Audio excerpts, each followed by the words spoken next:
后来正段消息来看，南北两党是不是要合作咯？国民党要伫24号来举办这个愿景台湾2030第2场的论坛。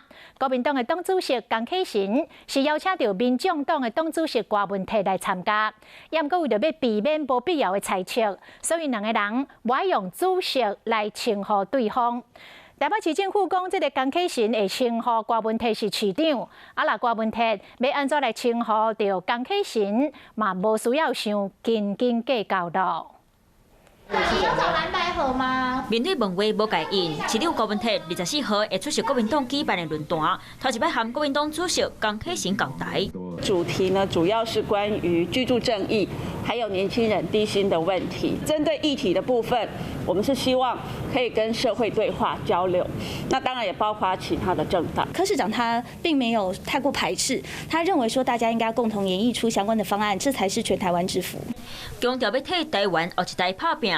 嘛传出江启臣和郭文泰私底下见面唔那一摆，24号被作为红采访，嘛被互相称呼党主席，爱大家对南北合作，莫有收这想法。的确是大家对彼此都还蛮欣赏的，对方应该是会称呼市长柯市长，那至于市长这边会怎么样称呼对方是不是主席或者是委员这个部分，我觉得其实就不需要这么样的斤斤计较，不要这么多的政治上头的臆测。这一次的这个论坛的合作，就单纯是议题上面的交流。关于选举的部分，这一次谈不上是政党的合作。